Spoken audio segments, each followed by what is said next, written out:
그것이 하나님 나라예요. 지금 이북 같은 데서는 하나님 나라가 이루어지기 어려워요. 하나님 통치가 잘 안 이루어지죠. 그 숨어있는 지하교회 교인들에게만 하나님 나라가 이루어지고 있죠. 전반적 그 나라는 하나님을 대적하는 나라가 되어 있잖아요. 그런 것처럼 하나님 나라는 실제적으로 현재 하나님의 통치가 있는 그 지역을 하나님 나라 이렇게 얘기합니다. 그래서 전 지구상에 보면 어떤 지역은 하나님 나라로 지금 열심히 이루어져 가고 있고 어떤 나라는 계속 대적하고 있고 그 영적 전쟁을 하고 있죠. 이제 이 하나님 나라는 하나님 자신이 왕과 주인이 되어서 시작한 나라입니다. 그래서 이건 신앙 용어로 이제 시작해서 아직은 이루어지지 않았지만 완성돼 가는 나라. 그래서 여러분 이제 기억하시겠지만 already not yet. 그게 하나님 나라의 어떤 증거예요. 지금 여기서부터 시작했어요. 하나님 나라는 이미 시작됐어요. 2000년 전에 예수님 오시면서 그분은 하나님 나라를 가지고 오셨어요. 그래서 시작하시고 그 나라가 이제 완성돼서 가는 우리의 영원 세계, 여러분이 앞으로 살 그 영원한 그 나라까지 완성돼 갈 것입니다. 그러니까 하나님 나라는 점점 더 흥왕하고 점점 더 강력하게 지금 확장돼 가고 있어요. 그런 중에 우리가 살고 있죠. 그래서 우리가 저와 여러분이 지금 말하는 종말이라는 것은 하나님 나라 이제 완성으로 가는 그 직전이라는 거예요. 우리가 종말하면은 굉장히 이렇게 어떤 환난과 어려움, 고난 이런 것만 생각하지 마시고 하나님 나라가 완성돼 가는 거예요. 그게 얼마나 우리가 행복하겠어요. 그걸 기대하고 사는 것이니까. 결국 마태복음에서는 예수님이 이 하나님 나라를 우리에게 주시기 위해서 오신 메시아예요. 그 나라를 우리에게 선물하러 오신 거예요. 그전에는 하나님 나라가 아니었어요. 사단의 나라였죠. 그 사단에 종살이하고 있는 우리를 구원해서 그 하나님 나라의 그 분깃을 얻기 위해서 하나님 나라를 가지고 오신 분이 바로 메시아, 우리 예수님이시고 또 그래서 그분은 왕이시라는 거예요. 그 나라를 통치하는 결국 왕으로 오셨다. 그걸 말씀하죠. 그래서 우리가 이제 오늘 1장을 이렇게 쭉 설명하면서 그 아브라함과 다윗이 자주 나오는데 예수님은 아브라함과 다윗의 자손으로 살아계신 하나님의 씨다. 이렇게 얘기합니다. 하나님의 씨라는 말은 생명의 씨를 퍼뜨리러 오신 거예요. 그전엔 죽음이 역사하는 이 땅이었어요. 근데 예수님이 오시면서 메시아로 오셔서 생명의 씨를 막 이렇게 뿌리신 거예요. 저와 여러분도 그 생명의 씨로 살아난 구원받은 존재들입니다. 할렐루야. 얼마나 감사합니까? 그 생명의 역사, 이것을 sonship이라고 해요.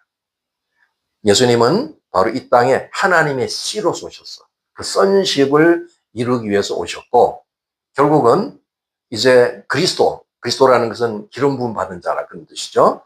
그 예수님이 그리스도로 오신 것은 우리에게 기름 부어서 그 통치권을 주시기 위해서 오신 거예요. 하늘과 땅의 모든 권세, 통치권은 이미 예수님이 가지고 계십니다. 그런데 지금 예수님은 부활 승천하셔서 이 땅에 하나님 나라가 완성되기를 바라시고 저와 여러분 같은 믿는 자들에게 예수님의 그 이름의 권세를 주셔서 이 세상을 통치할 수 있는 권세를 주셨다는 거예요. 이게 창세기에 나오는 1장 28절의 약속이 이루어지는 거예요. 온 세상 만물을 통치하는 거야. 그러니까 여러분이 이제 삶을 보면 나는 별로 통치하는 것 같지 않은데 왜 이런 말씀하실까? 그러니까 여러분이 이제 삶을 제대로 산다면 통치할 수 있는 거예요. 이전 같으면은 모든 이 야수, 동물들도 그 아담의 명령에 다 순종하고 이제 아담이 시키는 대로 다 이렇게 따라다녔죠.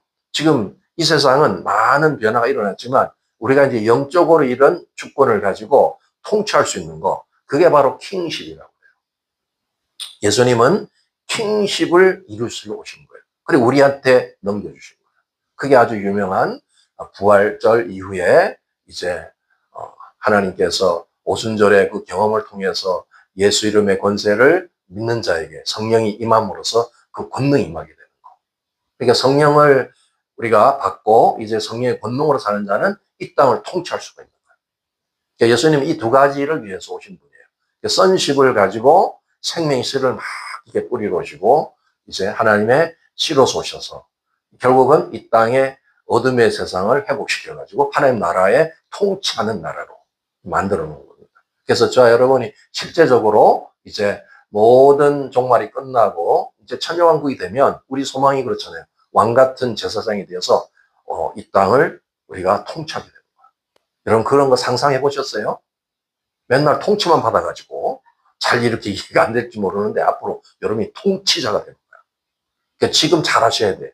지금 이래서 왕 같은 제사장으로 내 지금 사명이 뭔가, 나는 어떤 지금 정체성을 가지고 있는가, 이걸 확인해가지고 그걸 다 누리셔야 돼. 나는 지금 왕자고 정말 이 왕의 권세를 물려받아 다음에 왕이 될 수 있는 왕자인데 거지처럼 살고 있으면 안 되겠죠. 근데 많은 그리스도인들이 자기가 왕자인 사실을 잘 몰라요. 그냥 세상에 세속적으로 너무 힘든 삶을 살아요. 이 땅에서도 지금 하나님 나라를 시작했고 이제 영원한 하나나라가 완성되는데, 그래서 창세기 1장 2장을 보면 하나님 나라가 시작을 했죠. 원형을 보여줘. 근데 중간에 그 사람, 이 아담 우리 할아버지가 잘못해가지고 죄를 지어가지고 이 어둠이 들어오고 그 에덴에서 쫓겨나고 정말 사단의 그 종살이를 했던 그 오랜 세월이 있었잖아요. 그래서 예수님이 이 나라를 회복시켜서 다시 오셔서 완성하기 위해서 2000년 오시고 이제 종말 향해서 가는데, 우리에게 예언적인 말씀 요한계시록이 이제 완성될 때 21장 22장은 그 하나님 나라가 완전히 완성되는 그것을 보여주는 거예요. 그러니까 우리 그리스도인들의 삶은 지금 뭐 현실이 좀 내가 고되고 힘들고 그런 거는 너무 그렇게 거기에 억압받을 필요가 없어요. 우리는 언제나 해피엔딩이에요. 마지막은 승리요, 통치요, 얻는 것입니다. 할렐루야. 그런 소망을 갖고 사세요. 어차피 이 땅에 사는 인생은 다 고생하게 돼 있어요. 좋은 날도 있고 또 힘든 날도 있고 그런 거예요. 비가 오기도 하고 또 햇빛이 나기도 하고. 그러나 그 속에서 어떤 내가 존재를 가지고 어떤 존재감을 가지고 살아내는가, 그거는 전혀 다른 차원입니다. 같은 그리스도인데도 이 삶을 날마다 누리고 사는 사람이 있고 늘 이렇게 패배해서 지치고 얻어 터지고 이렇게 사는 사람이 있다. 그건 아니라고. 그래서 우리에게도 이제 선십과 킹십을 물려주시는 거야. 그래서 하나님은 우리를 통치하러 오실 뿐만 아니라 이제 그 통치 권한을 우리에게 넘겨주신 거예요. 그러니까 이 구속사에 아주 중요한 두 가지 개념이 바로 선십과 킹십이에요. 저걸 이루시는 거예요. 예수님이 무슨 일을 했나? 이 땅에 오셔서 메시아로 오시고 이제 그리스도로 오셔서 한 일이 선십과 킹십을 이루신 거예요. 그걸 이제 우리에게 유업으로 맡긴 겁니다. 여러분 이제 어떤 씨를 보면 씨만 가지고는 잘 모르죠. 씨가 어떤 형태로 앞으로 자랄지, 어떤 나무와 열매가 모르는데 그걸 그냥 흙에다 심으면 어떤 성장 기간이 지나면 모습이 나타나죠. 나무가 나타나고 아름다운 꽃이 생기고 열매가 생기잖아요. 씨는 바로 그런 거예요. 우리에게 하나님께서 씨로 우리를 이제 생명을 주셨다는 것은 예수님으로 우리는 거듭난 걸 말합니다. 예수님이 거듭난 그런 삶으로 우리가 씨가 심겨졌죠. 그러면 이 씨가 주님 안에서 잘 자라게 되면 예수님의 성품으로 나타나지는 거예요. 처음에는 이 세상의 사람이고 정말 이제 죽음 멸망할 사람이었는데 그 씨, 하늘의 씨를 내가 받고 구원을 딱 받고 나면은 내가 쓱 성장하는 과정에서 아름다운 하나님의 아들의 모습, 예수님의 형상으로 이게 변화되고 나타나죠. 이게 정상인 거예요. 신앙생활을 지금 30년, 40년 했는데 그 모습이 예수님처럼 이래 돼야지. 아, 너를 보면 예수님처럼 보여. 너는 참 예수님 같아. 이래야지. 넌 어떻게 마귀가 자꾸 생각나? 이러면 안 되잖아요. 그러니까 이 씨가 제대로 심겨져서 제대로 양육이 되고 이제 자랐다면은 당연히 그 형상이 나타납니다. 우리는 예수님 형상으로 변화되어 가는 것. 그것이 성화의 구원이죠. 우리가 칭의의 구원을 받고 만족할 것이 아니고 잘 자라서 성숙돼서 주님 안에 아름다운 모습을 만들어가는. 그게 주님 우리한테 신교는 진짜 시죠. 그러니까 교회에도 보면 지금 가라지가 있고 알곡 있잖아요. 나중에 가보면 딱 나타나. 가라지는 이상한 형태로 나타나. 이거는 이제 마귀의 종자들이에요. 나중에 다 불태 없어질 거야.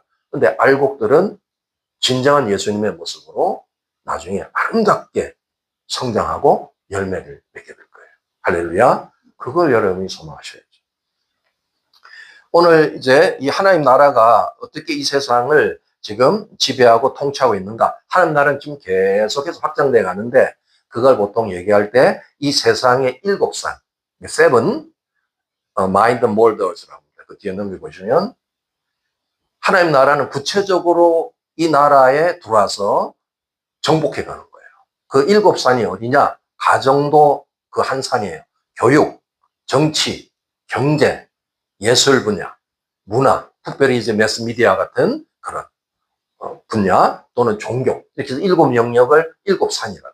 하나님 나라가 가서 정복해야 될 7산. 거기 요즘에 이제 과학기술이 막 발달하다 보니까 하나가 더 붙어서 8산이라고 얘기하는데 이것이 이제 구체적으로 이 세상을 정복해가는 영역이에요. 그리고 앞으로 이 나인 프론티어즈라고 해서 이제 하나님 나라의 복음이 전해져서 확장돼야 될 곳이 9영역이 있다는 거죠. 그게 무슬림. 무슬림은 지금 뭐 인구 정책 얼마나 애를 낳는지 지금 18억을 넘어갔습니다. 18억. 그냥 얘들은 막 나. 그 인구 정책으로. 그래야 이제 무슬림이 힘을 얻죠. 그 무슬림, 미전도 종족은 제3세계라 그래서 이제 아직 복음이 한 번도 전해지지 않은 곳.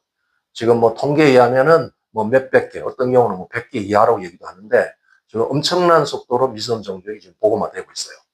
또 이제 도시들 있죠. 큰 도시. 우리 LA도 이 도시잖아요. 공산권, 불교권, 힌두교권, 그리고 아주 가난하고 소외된 그런 무리들. 그거 다 이제 요즘에 보면 뭐 나라들이 불안해가지고 전쟁이 해서 막 이렇게 보트 핏불이 되고 이런 소외된 이렇게 나라를 떠나는 이런 사람들이 다 이제 와서 복음을 듣게 되는 한 나라를 전파하게 되는 대상들이죠. 그리고 25세 이하가 참 중요한데 이제 청년과 어린아이들 얘들에게 복음이 잘 증거돼요. 지금 이 세상에 저 나이 때는 막 세상 문화의 싸움이기 때문에 지금이 막 이제 가상현실이 막 이렇게 되는 세계잖아요. 애들이 그런데 다 마음을 뺏기고 있기 때문에 정말 영적인 그런 확실한 세계를 보여주는 그런 이제 복음 전략이 필요한데 저 아이들의 이제 구원을 위해서. 그리고 이제 명목상의 교인들. 교회는 많이 다녔는데 구원이 없어요. 생명이 없는 자. 이게 다 하나님 나라가 가서 전파돼야 돼요. 그 선교 전방이라고 얘기합니다. 그런 것이 있다는 거죠. 결국 하나님은 우리를 통해서 또 우리의 모여있는 지역 교회들을 통해서 음부의 권세를 깨뜨리고 이제 하나님 나라를 확장시켜서 점점점 하나님 나라를 완성해가는 그 사명이 있는 겁니다. 그래서 여러분이 이 마태복음을 같이 공부하면서 또 같이 말씀을 들으면서 이 하나님 나라의 주제를 정확하게 여러분의 삶의 어떤 목표, 이것이 내가 살아야 될 어떤 주님이 주신 비전이구나. 이걸 확실히 하셔야 됩니다. 그러지 않고 뭐 이렇게 뭐 매일 살긴 사는데 뭘 사는지 모르고 이러면은 방향을 잃어버린 거예요. 그래서 마태복음은 그래서 참 중요한 메시지가 들어있어요. 오늘 이제 1, 2장을 주로 이렇게 쭉 앞으로 전개하다 보면 그 서론격으로 하나님의 아들이 왕으로 오신 거예요. 왕의 오심에 대한 주제를 이제 다루는데 그 뒤에는 여기시면 1장 1절에 보면 아브라함과 다윗의 자손 예수 그리스도의 계보라. 계보가 우리가 잘 안 쓰는 말이 돼서 족보라고 하면 좀 더 이해가 빠를 것입니다. 족보란 말로 쓸게요. 아브라함과 다윗의 자손인 예수 그리스도의 족보다 이렇게 얘기하는데 이 족보 속에 예수님이 어떤 존재인가? 그 예수님의 소위 DNA, 이 DNA 보면 모든 게 거기에 다 들어있잖아요. 정보가. 예수님이 이런 분이라는 것을 이 족보 속에서 다 알려주는 거예요. 우리가 이제 어떤 사람을 알기 위해서는 그 집의 가문을 보면 알죠. 지금은 이 젊은 아이들이 그런 거 필요 없다. 무슨 뭐 가문이 필요하냐. 그래서 둘만 좀 좋지. 그래가지고 둘이 뭐 이렇게 연애하다 결혼하고 그래 막 깨지고 막 이러잖아요. 사실은 가문을 좀 봐야 돼. 그 집에 어떤 내력으로 이 남녀가 탄생해서 이렇게 살아왔는지 중요하죠. 그래서 예수님이 처음 주님에 대한 이 비전을 말씀하기 전에 족보를 다 얘기하세요. 족보는 우리가 볼 때는 이거 좀 뭐 별로 의미가 없이 보이지만 이스라엘 사람들 여기 이름 하나 올라갔다면 아주 대단한 거예요. 성경에 이름이 내 족보, 우리 조상 이름이 나왔다 그럴 때는 뭐 엄청난 이런 그 감격을 받게 됩니다. 근데 우리는 그 족보를 통해서 이제 뭘 우리가 교훈을 받아야 될까 오늘 기대해 보세요. 결국 족보는 객관적인 그 사람이 어떤 분인가 그 신분을 검증해주는 증거예요. 그러다 보니까 처음에 족보를 딱 이렇게 알려줍니다. 예수님이 그냥 갑자기 오신 게 아니고 어떤 흐름을 가지고 왔다 얘기죠. 결국 우리는 구원받은 하나의 백성들이 되면 이제 예수 그리스도와 연결된 족보에 들어가게 됩니다. 우리도 이제 영적인 족보에 들어가는데 시작은 예수님과 함께 시작한 거예요. 그전에는 세상 족보예요. 그럼 뭐 소망이 없는 족보지만 이제 예수님을 통해서 구원받게 되면 예수님하고 연결된 그 믿음의 족보로 들어가는 거예요. 그래서 여러분도 이제 족보를 잘 기억하셔야 돼요. 지금 전 세계가 이 예수님의 유일한 구원에 대해서 배척합니다. 공격해 옵니다. 이 시작한 바로 무리들이 로만 카톨릭이에요. 카톨릭이 1962년도에 이제 사상을 받아들였는데 그게 종교다운주의입니다. 종교다운주의는 예수 그리스도 없이도 선행과 또 열심히 이렇게 사랑을 베풀고 자비를 구하면 구원을 받을 수 있다. 꼭 예수님을 통해서만 구원받는 게 아니다. 그래서 이방 종교, 다른 종교도 다 구원을 받을 수 있다는 문을 열어놓은 거예요. 그렇게 시작했다가 이게 막 전 세계로 흩어져 나가죠. 미국의 상황을 보면 2011년에 미국 그리스도인들의 조사를 해봤더니 75%가 종교다운주의자들이에요. 그런 사상에 접해 있거나 그런 무리에 가입되어 있거나. 그러니까 미국이 지금 이렇게 힘든 거예요. 혼란이 오고 이 신앙의 본질을 잃어가고 있어요. 그러니까 어둠이 막 이게 역사하기 쉬운 그런 지금 환경을 만들고 있어요. 우리나라는 어떨까요? 우리나라도 이 WCC를 막 유치하고 이러면서 지금 현재 교단을 통해서 소속된 교회들 중에 한 85%가 이런 종교다운주의 영향을 받고 있다는 거예요. 뭐 미국 다음으로 우리 한국도 지금 심각한 거죠. 그러니까 예수님의 유일한 구원에 대해서 부인하는 이런 무리들이 지금 활기를 치기 시작한다는 거예요. 그럼 하나님 어떻게 하겠어요? 이거 바로 잡아야 되겠죠. 그래서 징계가 오는 거예요. 미국도 그래서 정치적으로 어렵고, 여러분이 이제 뭐 많이 기도하잖아요. 우리 한국을 위해서 지금 기도 많이 하죠. 이거 일종의 징계로 봐야 돼요. 교회를 바로잡고 교회의 구원관을 바로잡기 위해서. 이런 종교다운주의를 받아들이면 안 되죠. 얼마나 예수님이 섭섭하시겠어. 그 모든 걸 희생해서 유일한 구원으로 하나님 나라를 완성하게끔 이렇게 구조가 되어 있는데 이것이 침해돼서 다시 사단의 나라로 막 만들어 가려면 이거는 얼마나 안타까운 일이겠어요. 그래서 이걸 빨리 다루잡기 위해서 교회가 먼저 회개하고 신앙을 회복하고 구원관을 바로잡고 이것이 우리 한국에서 할 일. 애국운동도 해야 되지만 그것이 더 정말 필요한 그런 지금 상황입니다. 이제 예수님께서 처음에 얘기한 이 아브라함과 다윗의 자손 했을 때 다윗은 그 씨의 대표, 바로 sonship을 대표하는 거예요.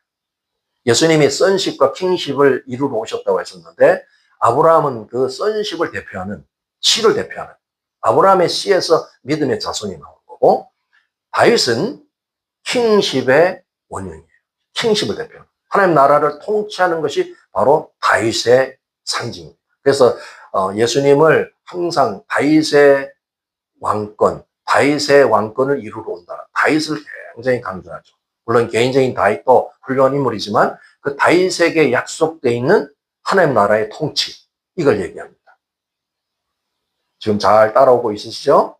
집중하셔야 됩니다. 그래서 이 sonship과 kingship, 이게 아브라함과 다윗이 대표되는 인물이고 거기에 자손으로 왔다. 그러니까 결국은 예수님이 이걸 완성하러 오시는 거예요.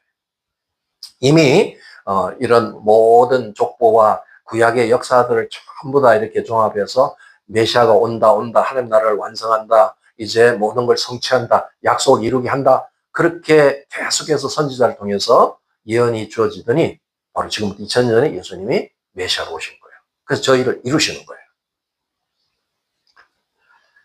이제 1장 16절과 17절 한번 읽어보도록 하겠습니다. 넘겨보시면 시작. 야곱은 마리아의 남편 요셉을 낳았으니 마리아에게서 그리스도라 칭하는 예수가 나시니라. 그런즉 모든 대수가 아브라함부터 다윗까지 연례되어 다윗부터 바벨론으로 사로잡혀 갈 때까지 연례되어 바벨론으로 사로잡혀 간 후부터 그리스도까지 연례되더라.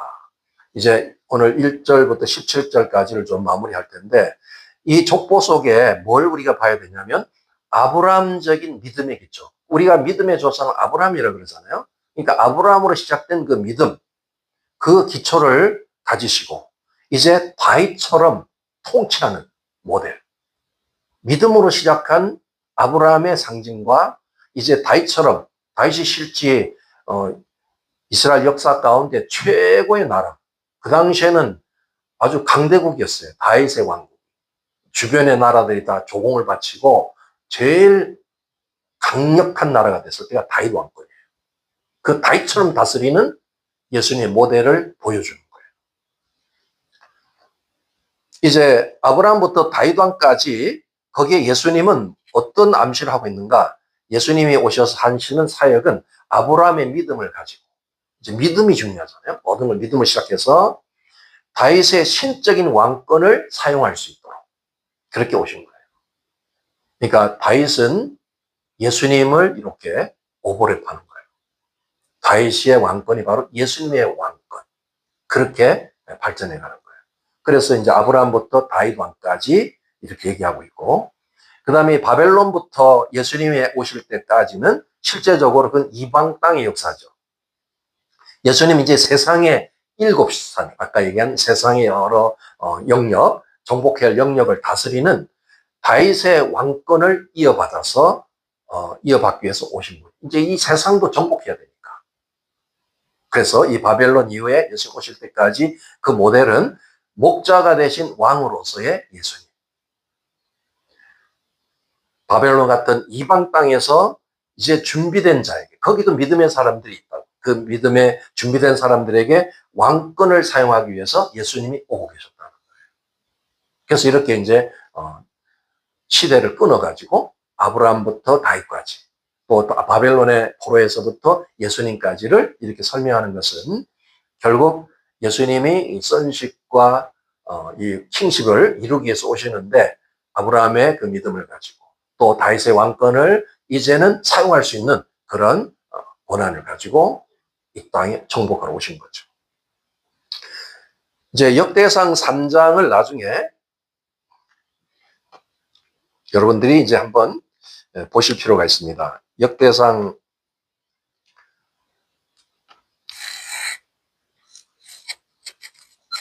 3장을 보면은 이제 여기 계보들이 쭉 나오는데, 지금 마태복음의 족보는 그 중에서 좀 축약되고 핵심만 이렇게 얘기했고 그 중에서 이제 다 나오진 않습니다.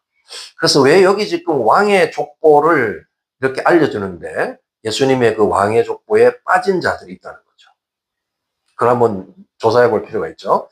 이 족장들 중에서, 족장은 대개 그 집안의 장자가 물려받는 겁니다. 장자권이 있죠. 근데 장자가 돼야 되는데 그 축복을 잃어버린 자들이 있어요.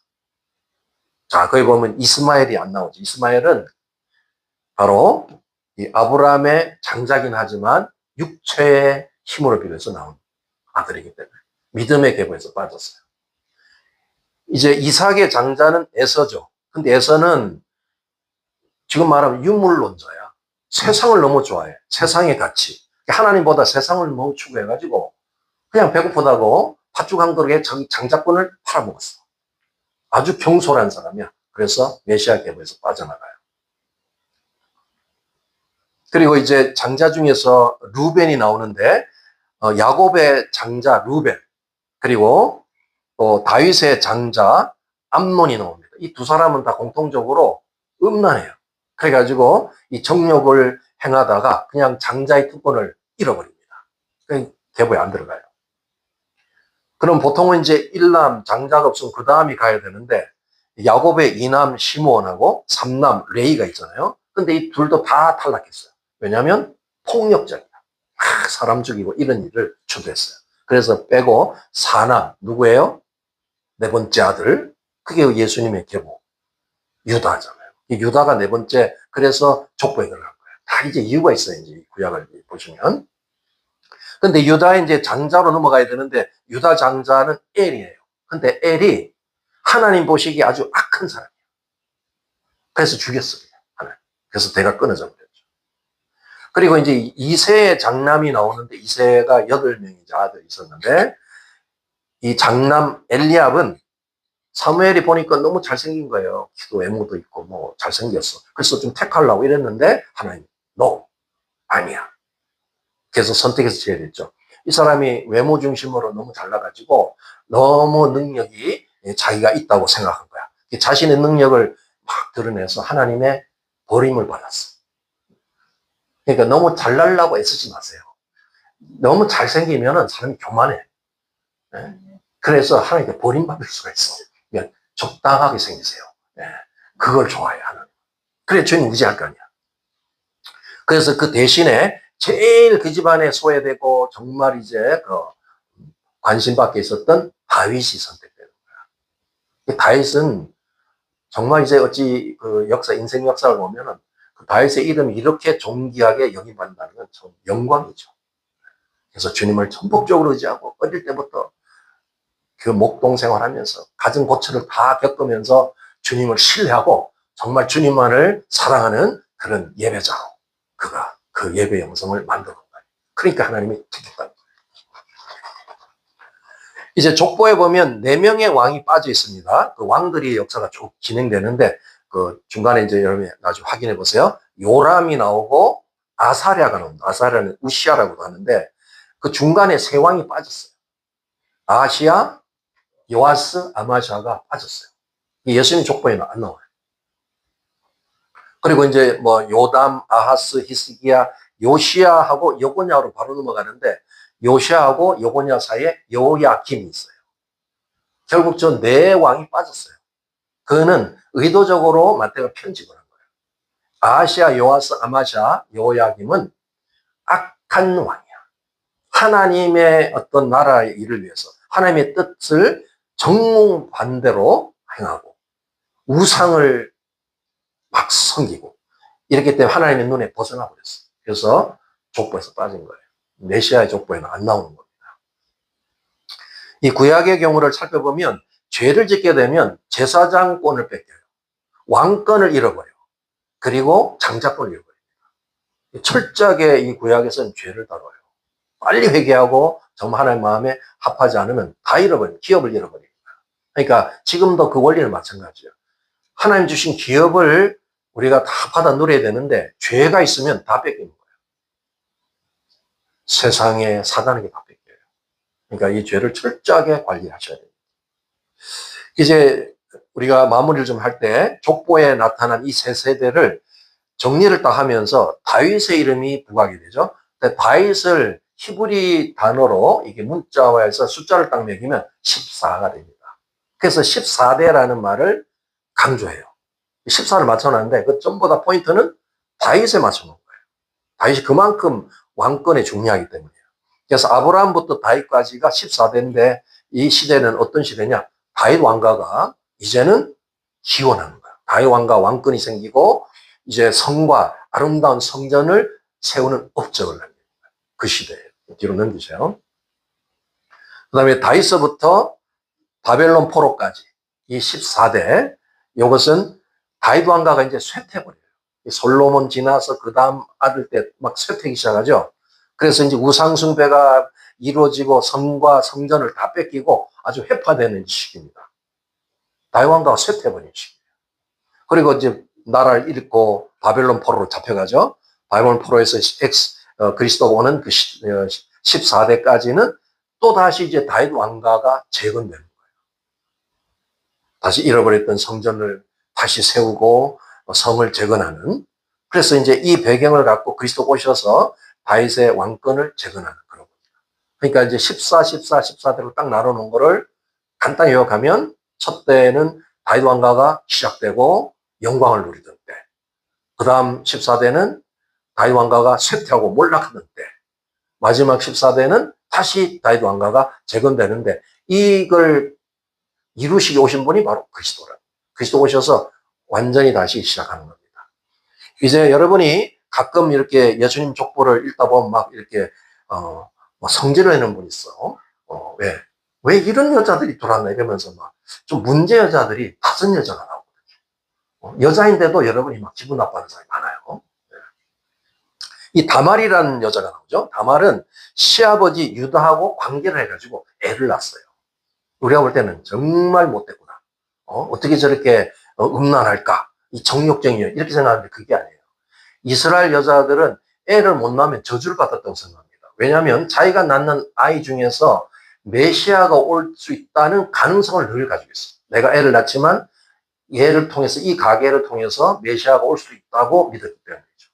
그래서 이 기업에 대한 약속을 굉장히 중시합니다. 어떻게 하든 애가 없으면 애를 낳아야 돼.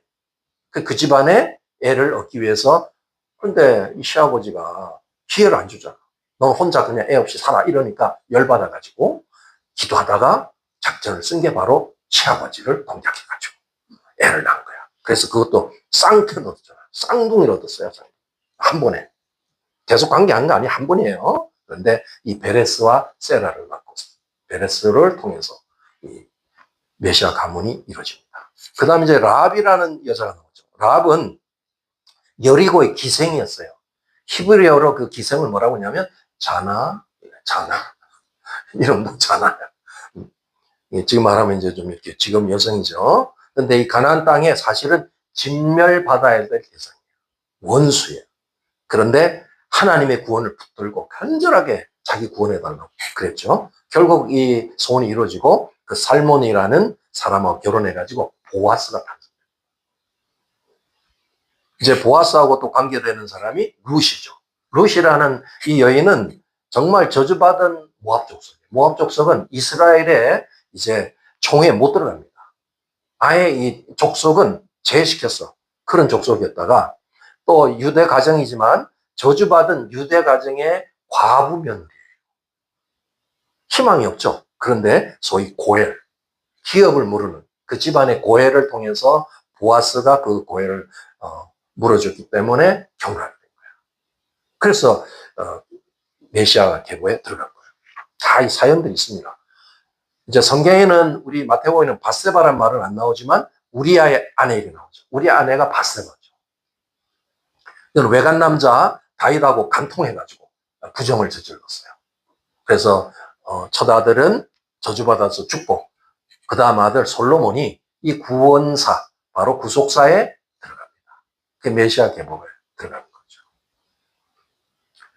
이제 예수님의 육신의 어머니였던 이 마리아는 처녀로서 애를 낳았어요. 그러다 보니까 그 당시에 온갖 오해와 또 그 수모를 당했겠죠. 말도 못해요. 지금 우리 시대하고는 많이 다르죠. 그때는 이 처녀가 뭐 애를 낳으면 이게 감당이 안 되는 시대죠. 그런데 이 거룩한 씨를 이 땅에 오게 하는 그 믿음을 가지고 그 씨를 베서 메시아를 탄생시킨 거야. 그게 바로 창세기 3장 15절에 나오는 여자의 후손으로 올 예수님을 이루어준 사건이죠. 마리아가 없었으면 예수님 오실 수가 없는 거야. 그 믿음의 영이에요. 그러니까 이렇게 지금 예수님의 족보를 쭉 보다 보면 어떤 때는 상당히 평범하고 또 문제 있는 사람도 막 들어가 있어요. 그런데 이들은 사실상 보면 한 가지, 구속사, 그 구원, 믿음에 대한 족보라는 거예요. 그래서 예수님이 이걸 첫 번째 등장시킨 이유는 이 계보는 세상 계보가 아니라는 거예요. 세상에 이렇게 뭐 화려하고 좋아 보이는 계보가 아니고 믿음으로 하나님에 대한 어떤 하나님의 기업에 대한 열의를 갖고 믿음으로 했던 자들이 들어가는. 그래서 문제 있어 보이는 이 여인들도 다 믿음의 조상이 된 거예요. 할렐루야. 그걸 보셔야 돼요. 그러니까 막 열받고 성질로 그러지 말고 저 그 믿음을 본받았어요. 저는 좀 안 되는 상황인데도 끝까지 믿음으로 성취하는 이들의 믿음을 우리가 배워야 되는 거죠. 그리고 이제 예수님에 대한 얘기를 잘 마무리해서 오늘 말씀을 마칠까 합니다. 이 성경에는 왜 예수님의 족보 속에 이런 얘기를 했을까? 이 과거 이야기를 아주 적나라하게, 뭐 좀 숨겨도 되는데 다 드러냈어요. 그렇게 하는 이유가 있다는 거죠. 우선 예수님의 족보는 부끄럽고 초라한 출생이야. 예수님이 뭐 이렇게 내놓을 게 별로 없어요. 문제 많은 5 여자의 혈통을 이어받았으니까 뭐 자랑할 게 별로 없다는 거죠. 그리고 그는 소위 아비 없이 태어난 존재입니다. 아비가 없잖아요. 성령으로 잉태했기 때문에 아비가 없어요. 그래서 소위 말하면 미혼모 출생이야. 어떤 경우는 사생자라고 해요. 지금도 유대교인들이 예수님을 공공연하게 비난하는데 저는 사생자라고 해요. 그러니까 어떻게 메시아로 믿을 수 있겠어요? 사생자니까. 안 믿는 거예요. 이제 좀 깨닫기 시작하죠. 그래서 예수님 앞에는 출생이 힘든 분, 출생의 어떤 비참한 어떤 경험을 가진 자들은 예수님 앞에 가면 다 회복돼요. 예수님이 그 마음을 다 만져줘. 본인도 얼마나 어릴 때 놀림받았겠어요.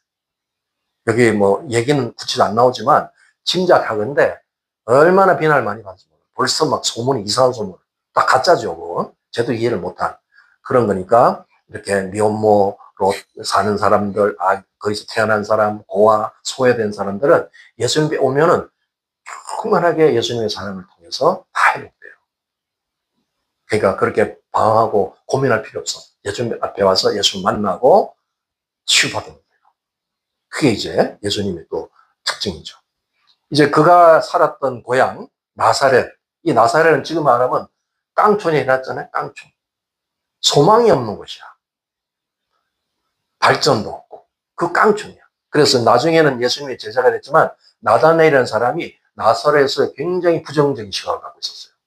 나사렛 동네에 무슨 선한 것이 있겠냐 그랬는데 거기에 예수님이 다 계셨다. 할렐루야. 그 고향도 뭐 별 볼 일 없어. 예수님이 살던 거. 또 예수님이 가졌던 직업은 목수입니다. 목수, 우리는 좀 이렇게 예수님 목수니까 좀 친근해 보이지만 그 당시의 직업으로서는 거의 최하위입니다. 18개 직업이 있었는데 그 중에서 17위. 제일 끝에 제일 나쁜 직업은 동물을 죽이는 직업이죠. 백정이라고 하잖아요. 백정. 그리고 가죽 벗겨가지고 가죽 장사하는, 성에 보면은 이제 뭐 무두 장사 뭐 이런 게 나오죠. 그게 제일 밑에 제일 나쁜 직업이고 고위가 목수야. 그게 직업도 별로 좋은 직업이 아니야. 그걸 예수님이 다 했다. 열심히 목수를 했습니다. 예수님도 공생의 직전에. 또 이스라엘 사회는 당시 어땠냐? 정말 이제 로마의 그 속국에 대해서 그 강대국이 지배받고 그렇게 그 콧대 높은 이스라엘이 민족적 자기중심이 다 구겨진 거야. 얼마나 창피한지 몰라. 이 속국이 있어가지고 열등감 가지고 그럴 때 예수님이 오신 거예요. 그런 배경이었어요. 그러니까 예수님은 이 개인적으로 갖고 있는 열등감, 민족적인 열등감, 이런 모든 소외감 이런 것들을 다 이해하고 치유할 수가 있어요. 우리 예수님이 직접 이 땅에서 겪던 이 모든 것들은 하나님 나라를 위해서 다 사용을 할 수 있는 보여주는 거예요. 그러니까 예수님이 뭐 화려한 그런 출생이 아니에요. 정말 어찌 보면은 너무 평범 이하의 그런 상황 환경 속에서도 하나 구체적으로 예수님이 잊지 않았던 건 뭘까요? 내가 이 땅에 오신 목적이 뭔가. 내가 메시아로 뭘 하고 왔느냐. 오늘 주제가 뭡니까? 여러분 잊어버리면 안 되는 게 여러분도 그 예수님의 이제 구원받은 하나님의 씨를 가진 사람으로서 이 땅에서 이루어야 될 게 뭐예요? 첫째 주제는 하나님의 나라. 이거를 놓치면 안 돼. 선십과 킹십을 이루는 여러분도 그 기업에 동참한 자들이야. 나는 하나님 나라를 위해서 살고 있는 존재구나. 나는 지금 열심히 일만 하는데 하나님 나라. 이렇게 생각하면 안 돼요. 그 상황 환경 속에서 나의 인생의 목적을 놓치지 마라. 또 하나는 예수님이 이렇게 많은 다양한 조상들을 얘기하면서 하나 공통점은 믿음의 계보라는 거예요. 믿음의 족보.